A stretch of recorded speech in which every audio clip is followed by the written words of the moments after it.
कल का दिन कैसा गुजरा? अगर अच्छा रहा तो रुकिए नहीं, हो सकता है आपकी जीत का सिलसिला अभी शुरू ही हुआ हो। और यदि कल काम नहीं बना तो निराश ना हो। बीता कल बदला नहीं जा सकता, पर आज का दिन तो हमारे हाथ में है। बिल्कुल, अक्सर हम जो बीत गया उसी में उलझे रहते हैं। अपने अतीत की तरफ चलना ही क्यों है जब वर्तमान में चलकर भविष्य को आकार देना है। हमारे रुकने से वक्त नहीं रुकता, समय चल रहा है, हमें भी चलना है, चलते रहना है, क्योंकि जो अपने कदमों की काबिलियत पर विश्वास रखते हैं वही मंजिल पाते हैं। हेलो इंडिया, मैं हूं पराक्रम। हेलो इंडिया, मैं हूं प्रीति।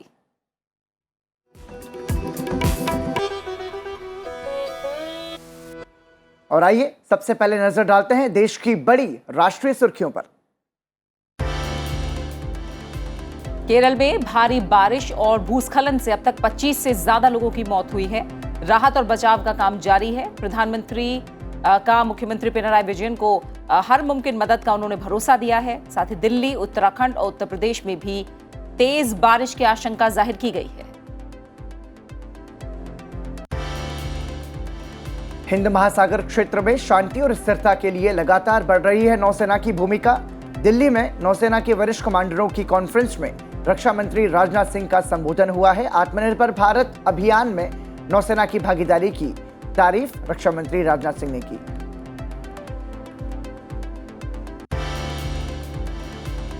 सेना प्रमुख जनरल एमएम नरवणे 2 दिन के जम्मू के दौरे पर हैं।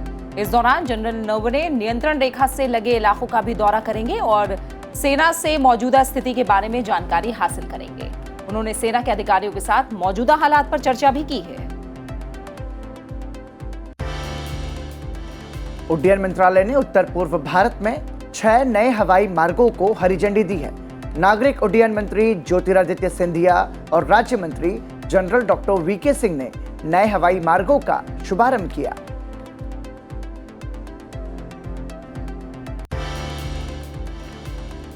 पांच राज्यों में आगामी चुनाव के लिए बीजेपी पूरी तरह से तैयार है। बीजेपी राष्ट्रीय पदाधिकारियों की बैठक में चुनाव समेत अलग अलग मुद्दों पर चर्चा हुई। पार्टी अध्यक्ष जेपी नड्डा ने कहा कि राजनीति में प्रासंगिकता बेहद जरूरी है। साथ ही विपक्षी दलों पर उन्होंने विकास के कामों में बाधा डालने का आरोप भी लगाया।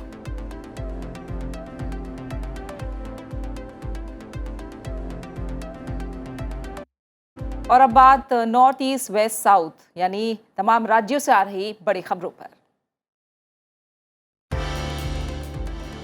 उत्तराखंड में सभी पात्र आबादी को तय लक्ष्य से 3 महीने पहले कोविड रोधी टीके की पहली डोज लगाई जा चुकी है। मुख्यमंत्री पुष्कर सिंह धामी ने टीकाकरण से जुड़े सभी सरकारी, निजी और स्वैच्छिक संगठनों का आभार जताया है। प्रधानमंत्री नरेंद्र मोदी ने उत्तराखंड प्रशासन के सभी पात्र लोगों को कोविड रोधी पहला टीका लगाए जाने पर बधाई दी है।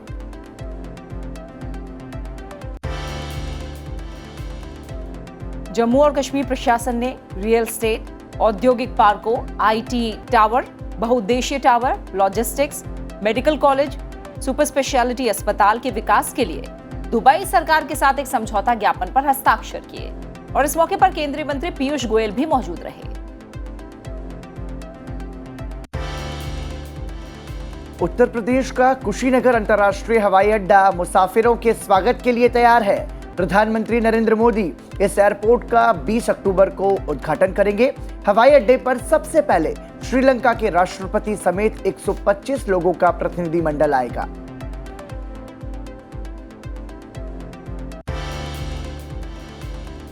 भारतीय जनता पार्टी समर्थित समाजवादी पार्टी के बागी विधायक नितिन अग्रवाल उत्तर प्रदेश विधानसभा के उपाध्यक्ष बन गए हैं। नितिन अग्रवाल ने एसपी के उम्मीदवार नरेंद्र वर्मा को हराया। कुल 368 सदस्यों ने मतदान किया, जिसमें 364 मत वैध पाए गए। इनमें से नितिन अग्रवाल को 304 और नरेंद्र वर्मा को 60 मत मिले।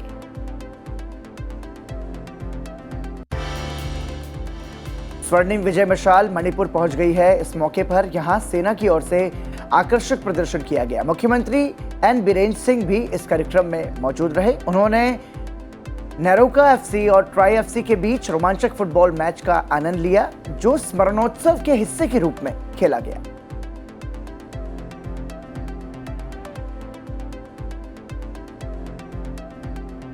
और आइए अब नजर डालते हैं अंतर्राष्ट्रीय सुर्खियों पर। भारत इजराइल अगले महीने से मुक्त व्यापार समझौते पर फिर से बातचीत करेंगे। विदेश मंत्री एस जयशंकर की इजराइल के विदेश मंत्री से मुलाकात हुई। कोविड वैक्सीनेशन सर्टिफिकेट को मान्यता देने पर भी दोनों के बीच सहमति बनी है। इजराइल का अंतर्राष्ट्रीय सौर गठबंधन में शामिल होने का ऐलान भी हुआ है। वित्त मंत्री निर्मला सीतारमण ने दुनिया भर में कोविड-19 महामारी से मुकाबले के लिए एक अंतर्राष्ट्रीय वित्तीय ढांचा बनाने पर जोर दिया है। उन्होंने कहा कि टीके के कच्चे माल के लिए आपूर्ति श्रृंखला को खुला रखने की जरूरत है। भारत दुनिया का सबसे बड़ा टीका उत्पादक है। वित्त मंत्री ने कल न्यूयॉर्क में G30 अंतर्राष्ट्रीय बैंकिंग सेमिनार में वर्चुअल तरीके से भाग लेते हुए ये बात कही। वित्त मंत्रालय ने ट्वीट कर यह जानकारी दी। कुवैत में एक प्रमुख तेल रिफाइनरी में सोमवार को आग लग गई। कुवैत की नेशनल पेट्रोलियम कंपनी के अनुसार कुवैत की फारस की खाड़ी के उत्तर में सऊदी अरब से लगती सीमा के इलाके में स्थित मीना अल अहमदी तेल रिफाइनरी में आग लगने से बिजली की आपूर्ति या तेल निर्यात प्रभावित नहीं हुआ। कुवैत के घरेलू बाजार में मुख्य रूप से गैसोलीन और डीजल की आपूर्ति करने के लिए रिफाइनरी एक दिन में 25,000 बैरल तेल का शोधन करती है। कंपनी ने बताया कि कई आग की चपेट में आए कर्मचारियों का अस्पताल में इलाज चल रहा है।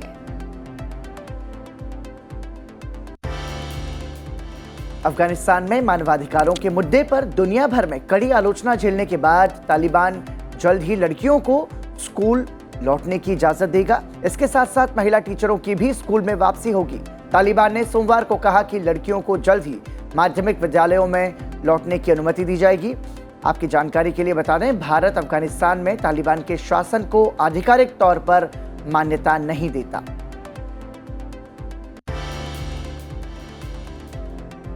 बांग्लादेश में हिंदुओं के खिलाफ हिंसक घटनाएं लगातार बढ़ रही हैं। हिंदू मंदिरों और श्रद्धालुओं पर जानलेवा हमले के बाद अब हिंदुओं के घरों में आग लगाने का मामला भी सामने आया है। बांग्लादेश के रंगपुर जिले में पीरगंज उपजिला में एक सोशल मीडिया पोस्ट को लेकर कुछ लोगों ने हिंदू समुदाय के घरों में आग लगा दी। इसमें 20 घर पूरी तरह से जलकर राख हो गए। इस घटना को पीरगंज में रामनाथपुर यूनियन में माझीपारा इलाके में रविवार शाम को अंजाम दिया गया।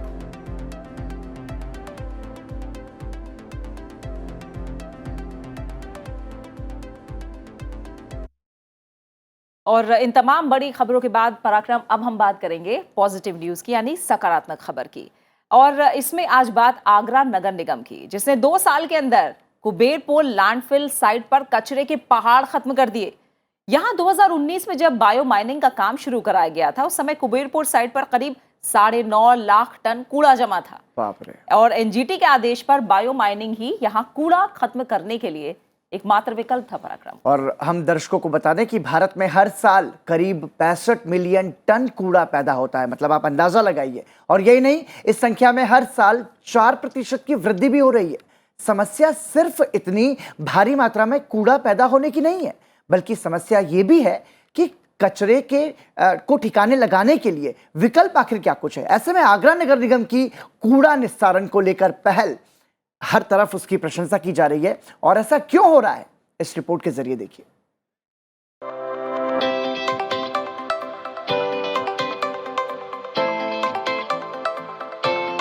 ताजमहल के लिए दुनिया भर में मशहूर आगरा लंबे समय से कूड़े के पहाड़ों की समस्या से जूझ रहा है, लेकिन अब लग रहा है कि आगरा को इससे बहुत जल्द छुटकारा मिल सकता है। आगरा नगर निगम ने 2 साल के अंदर कुबेरपुर लैंडफिल साइट से 9.5 लाख टन के कचरे के पहाड़ में से 7.5 लाख टन पहाड़ खत्म कर दिए हैं। साथ ही कूड़े से RDF यानी रिफ्यूज्ड डिराइव्ड फ्यूल बनाया गया है।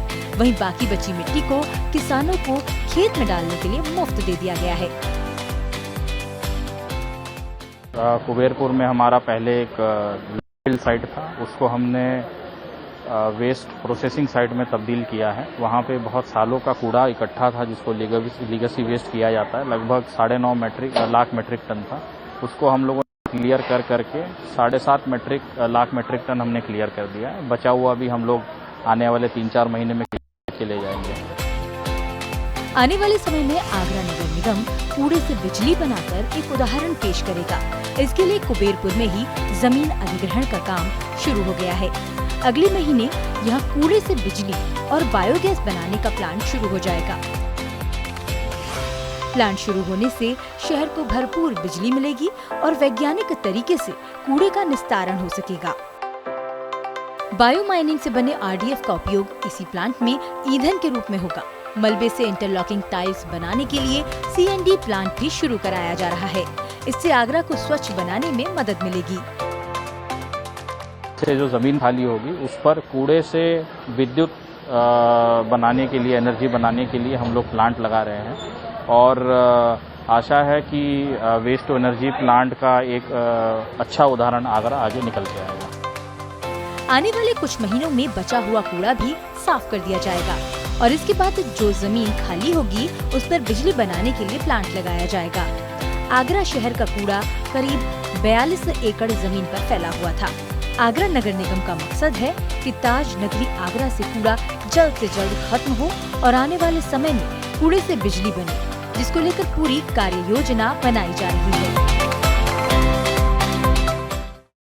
तो आगरा से ये सकारात्मक तस्वीर हमने देखी प्रीति। वाकई में स्वच्छ भारत का सपना बापू का था, जिसको प्रधानमंत्री नरेंद्र मोदी ने एक मिशन के तौर पर शुरुआत की और अब ये एक जन आंदोलन का रूप ले चुका है। बिल्कुल, इसकी बहुत ज़रूरत भी है क्योंकि जब हम स्वच्छता मिशन की, जैसे आप कह रहे हैं, बात कर रहे हैं, उस दौरान कचरे की जो समस्या है वो भी लगातार बढ़ रही है। जैसा आपने पहले बताया था कि हर साल इजाफा हो रहा है जी, 4% की वृद्धि। मोटा आंकड़ा अगर देखें तो करीब पराक्रम 277 अरब किलो कचरा भारत में पैदा होता है और अगर हम इसको प्रति व्यक्ति में बांटें तो यानी हर व्यक्ति 205 किलो जो कचरा है वो पैदा कर रहा है। तो यानी हर व्यक्ति की जिम्मेदारी भी है कि इस कचरे के निस्तारण में भी काम करें और जैसे नगर निगम ने ये कोशिश की है, जाहिर तौर पर ये कोशिश जो है आगे भी नज़ीर बनेगी और नगर निगमों के लिए जो बाकी शहर है वहाँ पर भी, और हो सकता है जो कचरे का निस्तारण है वो प्रक्रिया भी तेज हुआ। बिल्कुल प्रीति, इसका संबंध सीधे सीधे हमारे स्वास्थ्य से भी है। बिल्कुल, क्योंकि जितनी स्वच्छता पर हम जोर देंगे उतना ही ज्यादा हमारी सेहत में भी इजाफा होगा,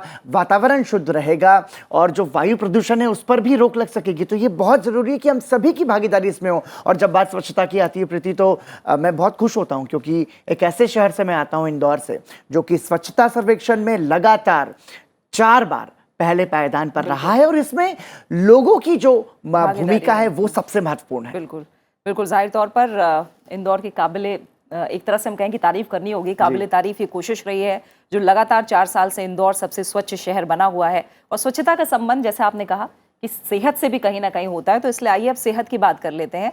और पराक्रम, हम देखते हैं कि जो योग है, सेहत की जब हम बात करते हैं तो योग भारत का दुनिया भर में अब मशहूर हो गया है। लोग योग को ज़्यादा से ज़्यादा अपना रहे हैं। ये भारत की प्राचीन परंपरा का एक अमूल्य उपहार भी है जो न सिर्फ देश में बल्कि एशिया, मध्य पूर्व, उत्तरी अफ्रीका, दक्षिण अमेरिका सहित पूरी दुनिया में अब अपनाया जा रहा है। और कहा जाता है कि भारत में योग का इतिहास लगभग 5000 साल पुराना है। मानसिक, शारीरिक और आध्यात्म के रूप में लोग प्राचीन काल से ही इसका अभ्यास करते आ रहे हैं।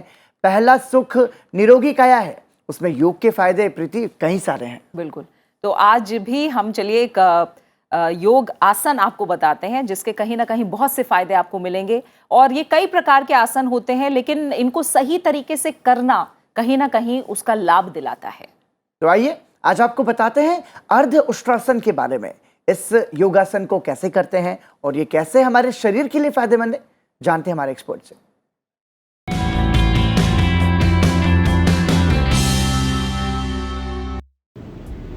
अर्धउष्ट्रासन के अभ्यास के लिए पूर्व स्थिति वज्रासन में बैठ जाएं। अब श्वास भरते हुए अपने घुटनों के बल खड़े हो जाएं। दोनों हथेलियां शरीर की बगल में, दोनों घुटनों के बीच थोड़ा सा अंतर बनाएं और हथेलियां अपने नितंबों पर कमर के पीछे रखें। कोहनियां एक दूसरे के समानांतर हो। श्वास भरें, धीरे धीरे सिर को पीछे की ओर झुकाएं और श्वास छोड़ते हुए कमर के निचले भाग से यथासंभव पीछे की ओर झुकने का प्रयास करें। श्वास लेने और छोड़ने की क्रिया के साथ आसन की अंतिम स्थिति में बने रहें। अब श्वास भरते हुए धीरे धीरे सामान्य स्थिति में वापस आ जाएं और वज्रासन में विश्राम करें।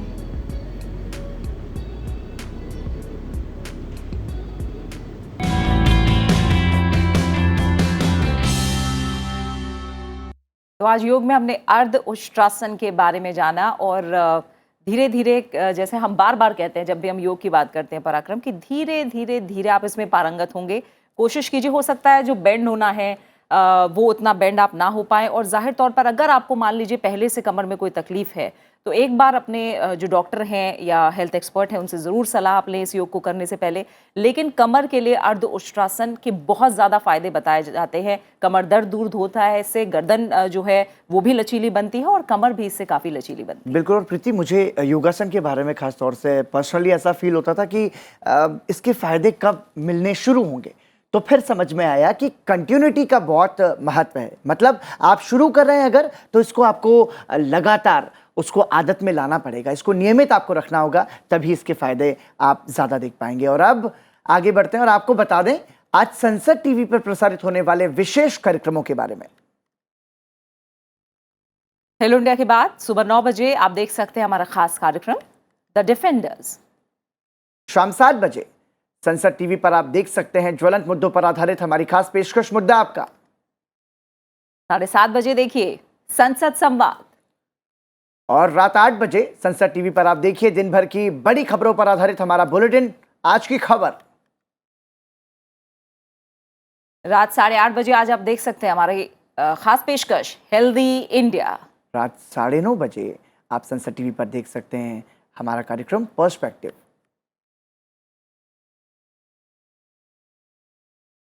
और हेलो इंडिया में यहां रुक रहे हैं हम एक छोटे से ब्रेक के लिए। आप बने रहे हमारे साथ, जल्द वापस लौट रहे हैं।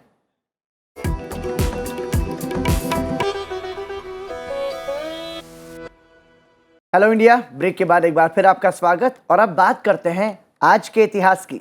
आइए जानते हैं आज के दिन से जुड़े इतिहास के बारे में और आपको बताते हैं कि इतिहास के पन्नों में 19 अक्टूबर के नाम क्या खास बड़ी घटनाएं दर्ज हैं। वर्ष 1870 में आज ही के दिन मातंगिनी हाजरा का जन्म हुआ। वे भारत की महान क्रांतिकारियों में से एक थीं। मातंगिनी को गांधी बूढ़ी के नाम से भी जाना जाता है। वे 62 साल की उम्र में स्वतंत्रता आंदोलन से जुड़ी। 17 जनवरी 1933 को करबंदी आंदोलन को दबाने के लिए बंगाल के तत्कालीन गवर्नर एंडरसन तामलुक आए तो उनके विरोध में प्रदर्शन हुआ। वीरांगना मातंगिनी हाजरा सबसे आगे काला झंडा लिए डटी रहीं। 8 सितंबर 1942 को तामलुक में हुए एक प्रदर्शन में पुलिस की गोली से 3 स्वाधीनता सेनानी मारे गए, जिसके विरोध में प्रदर्शन के लिए मातंगिनी लगभग 5000 लोगों के साथ सरकारी डाक बंगले पर पहुंच गई। अंग्रेजों ने 72 साल की उम्र में उन्हें गोलियों से छलनी कर दिया, लेकिन उन्होंने मरते दम तक तिरंगे को नहीं गिरने दिया और उनके मुंह से वंदे मातरम निकलता रहा। वर्ष 1910 में आज ही के दिन जाने माने भारतीय अमेरिकी खगोल भौतिकी शास्त्री सुब्रमण्यम चंद्रशेखर का जन्म हुआ। खगोलिकी के क्षेत्र में उनकी सबसे बड़ी सफलता उनके द्वारा प्रतिपादित चंद्रशेखर लिमिट नामक सिद्धांत से हुई। चंद्रशेखर सीमा के प्रतिपादन के फलस्वरूप ही न्यूटन तारों और ब्लैक होल्स का पता चला। वे वर्ष 1952 से वर्ष 1971 तक खगोल भौतिकी पत्रिका के प्रबंध संपादक रहे। उन्होंने श्वेत ड्वार्फ तारों के समूह की अधिकतम आयु सीमा के निर्धारण की विवेचना का मार्ग प्रशस्त किया। वर्ष 1968 में उन्हें भारत सरकार द्वारा पद्म विभूषण से सम्मानित किया गया। तारों के ठंडा होकर सिकुड़ने के साथ केंद्र में घनीभूत होने की प्रक्रिया पर किए गए शोध के लिए वर्ष 1983 में उन्हें भौतिकी के नोबेल पुरस्कार से नवाजा गया। वर्ष 1920 में आज ही के दिन पांडुरंग शास्त्री अठावले का जन्म हुआ। वे भारत के दार्शनिक, आध्यात्मिक गुरु और समाज सुधारक थे। उन्होंने वर्ष 1954 में स्वाध्याय आंदोलन चलाया और स्वाध्याय परिवार की स्थापना की। स्वाध्याय आंदोलन श्रीमद् भगवत गीता पर आधारित आत्मज्ञान का आंदोलन है, जो भारत के 1 लाख से अधिक गांवों में फैला हुआ है और इसके लाखों सदस्य हैं। पांडुरंग शास्त्री अठावले के जन्मदिन को मनुष्य गौरव दिन के रूप में भी मनाया जाता है। वर्ष 1997 में उन्हें धर्म के क्षेत्र में उन्नति के लिए टेम्पल्टन पुरस्कार से सम्मानित किया गया। वर्ष 1999 में पांडुरंग शास्त्री को भारत सरकार द्वारा पद्म विभूषण से सम्मानित किया गया। और इतिहास के पन्नों के बाद अब बात हमारे खास सेगमेंट फाइनेंस ज्ञान की। फाइनेंस ज्ञान जिसमें आपके लिए हम लेकर आते हैं वित्तीय साक्षरता से जुड़ी वो छोटी छोटी बातें जो आपके काम की हैं। और फाइनेंस ज्ञान में आपको आज हम बताएंगे SIP के बारे में। पराक्रम, SIP क्या है? क्योंकि मैंने SIP को लेकर सुना है कि जो छोटी छोटी बचत है वो भी काफ़ी बड़ा एक तरह से हम कहें कि फाइनेंस सिक्योरिटी को लेकर काफी बड़ा कदम साबित हो आपने सकती बिल्कुल सही सुना है प्रीति। एसआईपी का मतलब होता है सिस्टमेटिक इन्वेस्टमेंट प्लान, और ये जो सिस्टमेटिक इन्वेस्टमेंट प्लान है ये आप कम या ज़्यादा समय के लिए इसमें निवेश कर सकते हैं, और ख़ास तौर पर जो मध्यम वर्ग और निम्न मध्यम वर्ग है वो बहुत ज़्यादा इसका फ़ायदा ले सकते हैं, और जिसका रिटर्न आपको बहुत फ़ायदा पहुंचा सकता है। सिस्टमेटिक इन्वेस्टमेंट प्लान क्या है, इसमें कैसे आप निवेश कर सकते हैं, इसमें इसके क्या कुछ फ़ायदे हैं, आइए जानते हैं हमारे आज के फाइनेंस एक्सपर्ट से। SIP means systematic investment plan. आप यदि मंथली कोई पैसा एक रेगुलर फिक्स अमाउंट आप इन्वेस्ट करते हैं तो उसको हम SIP कहते हैं, और over a period of 3 year, 5 year, 10 year, what ever period you can choose, तो वो उससे क्या होता है कि शेयर मार्केट बढ़ता है घटता है। लेट अस से आज आपने एक लमसम अमाउंट इन्वेस्ट कर दिया और मार्केट 1 साल के बाद जो आपने आज इंडेक्स पे किया है वो उससे नीचे है, तो आपका लॉस हो गया। जबकि SIP में यदि आप इन्वेस्ट करते हैं तो आपका हाई इंडेक्स पे भी होगा, लो पे भी होगा और मीडियम पे भी होगा, तो वो आपकी एवरेज इन्वेस्टिंग में काउंट हो जाएगी। जो रिटर्न नॉर्मली इकोनॉमी प्ले करती है, फैक्ट्री जो मैन्युफैक्चरिंग बेस या सर्विस इंडस्ट्री जो भी है, शेयर डाइवर्सिफाइड शेयर में इन्वेस्ट करते हैं म्यूचुअल फंड वाले, तो वो आपको उसकी रिटर्न ऑन एन एवरेज मिल जाएगी, जो कि 12% से लेके 20% के बीच में नॉर्मली मिल जाती है। तो बचत के बहुत ज़्यादा फ़ायदे हैं, और प्रीति मुझे लगता है कि हमारे देश में जो महिलाएं हैं वो उनकी जो घरेलू बचत होती है वो भी बहुत बड़ा काम कर जाती है संकट के समय में। बिल्कुल, और कहा यह भी जाता है कि जो लोग शेयर मार्केट में निवेश नहीं करना चाहते लेकिन तमाम फंड्स के जरिए और SIP के जरिए बचत करना चाहते हैं और छोटी छोटी बचत को भी आगे चाहते हैं कि वो ज़्यादा बड़ा फायदा मिले, तो SIP एक अच्छा विकल्प उनके लिए भी साबित हो सकता है। बिल्कुल, क्योंकि शेयर मार्केट में निवेश जोखिम को भी बढ़ाता है, लेकिन जैसे कि म्यूचुअल फंड की बात प्रीति ने बताई और SIP का प्लान यहाँ पर जो हमारे एक्सपर्ट समझा रहे थे, तो ये सुरक्षित निवेश है। मतलब इसमें जो आपका पैसा है वो सुरक्षित भी रहेगा और उसके अच्छा रिटर्न भी आपको मिल सकता है। और जाते जाते आपको छोड़े जाते हैं सुरीले संगीत के साथ, क्योंकि जो घड़ी का समय है वो बता रहा है आपसे विदा लेने का। और सुरीले संगीत में आज के कलाकार के रूप में आज संगीतमय कला को दिखा रहे हैं प्रशांत मलिक और निशांत मलिक। ये दरभंगा घराने की 13वीं पीढ़ी के ध्रुपद गायक हैं। बिल्कुल, और आप लीजिए इस गायकी का आनंद, और इसी के साथ मुझे और पराक्रम को दीजिए इजाजत। YouTube पर आप इस कार्यक्रम को देख सकते हैं, अपनी राय, सुझाव और प्रतिक्रिया हमारे साथ साझा कर सकते हैं। नमस्कार। नमस्कार। नमस्कार, मैं प्रशांत मलिक। मैं निशांत मलिक। संसद टीवी के सभी दर्शकों का हम दोनों भाई स्वागत करते हैं, अभिवादन करते हैं। ध्रुपद गायन लेकर प्रस्तुत हुए हैं आप सभी के लिए। राग भटिया कबीरदास जी की एक पुरानी रचना सुनाएंगे।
ही